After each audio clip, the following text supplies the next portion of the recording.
அஸ்ஸலாமு அலைக்கும் வரஹ்மத்துல்லாஹி வரகாத்துஹு. பிஸ்மில்லாஹிர் ரஹ்மானிர் ரஹீம். இஸ்லாமிய வரலாறு. ஹலரத் யாக்கூப் அலைஹிஸ்ஸலாம் அவர்கள்.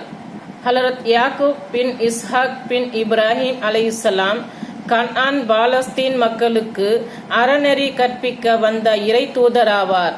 புனித குர்ஆனில் 10க்கும் மேற்பட்ட இடங்களில் இவர்களை பற்றி கூறப்பட்டுள்ளன.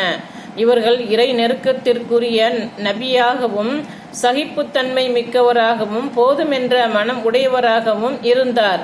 யாக்கூப் என்பதற்கு அப்ரானி மொழியில் இஸ்ராயேல் என்றும் கூறப்படுகிறது. இப்ராஹிம் அலைஹிஸ்ஸலாம் அவர்களின் சந்ததியினர் பிற்காலத்தில் பனி இஸ்ராயேல் என்று அழைக்கப்பட்டதற்கு இவர்களையே காரணமாக கூறப்படுகிறது. யாக்கூப் அலைஹிஸ்ஸலாம் அவர்கள் 4 பெண்களை மணந்திருந்தார்கள். இந்த மனைவியர் அனைவருக்கும் அல்லாஹ் தஆலா குழந்தைகளை அருளினான். இவர்களுக்கு மொத்தம் 12 ஆண் மக்களும் ஒரு பெண் குழந்தையும் பிறந்தனர். இளைய மகன் புன்யாமின் என்பவரை தவிர மற்றெல்லா மகன்களும் ஈராக்கில் பத்தானிரம் என்ற ஊரில் பிறந்தவர்கள்.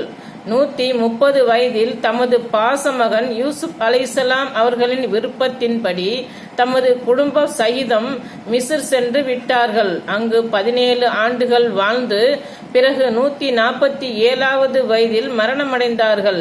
இவர்களின் ஜனாசாவை யூசுப் அலைஹிஸ்ஸலாம் அவர்கள் பாலஸ்தீன் கொண்டு வந்து இப்ராஹிம் மற்றும் இஸ்ஹாக் அலைஹிஸ்ஸலாம் ஆகியோருக்கு அருகில் அடக்கம் செய்தார்கள். அஸ்ஸலாமு அலைக்கும் வரஹ்மத்துல்லாஹி வரகாத்துஹு.